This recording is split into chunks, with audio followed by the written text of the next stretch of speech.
Jioni ya leo nakuja kwenu. Mimi ni Pastor Ben from Bujumbura. God bless all of you wote mnaonitazama kwa muda kama na huu. Bwana amenipatia neno kidogo ambao nahitaji tuzungumze pamoja siku ya leo kama ufunuo. Nilikuwa nikitafakari juu ya neno la Mungu na nikaangalia maisha jinsi yanavyoendelea, na kuja kwako na neno ya faraja ni kuambie ya kwamba usiogope malgré ma circonstances zenye unapita ndani, lakini Mungu ni mwaminifu. Nataka tuongee neno kidogo ambayo yanasema baada yako ni mimi, après toi c'est moi, before you is me. Na kwa nini Mungu amenipatia hiyo neno?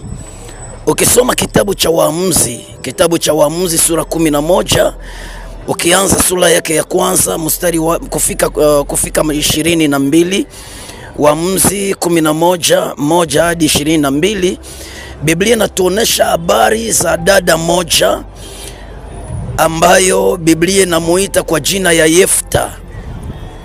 Biblia iko inaongea mzuri bien-aime. Nilikuwa nikisoma ile maneno nikasikia kuna kitu kipi ambacho kimeingia. Biblia inasema kulikuwa baba moja jina yake Mgileadi. Huyu Mgileadi alikuwa na wake wawili.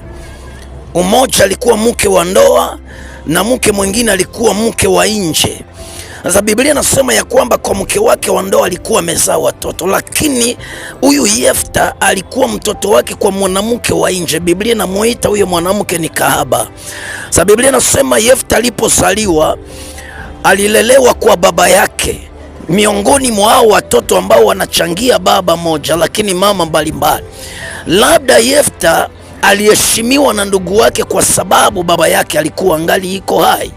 Lakini ukisoma Biblia, wakati ambapo baba yake alikufa, mali ambazo aliacha, Biblia iko inaniambia vizuri ya kwamba wakati baba anafariki, ndugu za Yefta wakamuinukia. Walipomuinukia, Biblia nasema wakamwambia Yefta, hauna ruhusa, haitakiwi, sio haki yako kupewa nusu ya urithi ya baba yetu, kwa sababu wewe ni mtoto wa mwanamke mwingine. Yani ni kusema ya kwamba wewe uko nje ya ndoa ya mama yetu.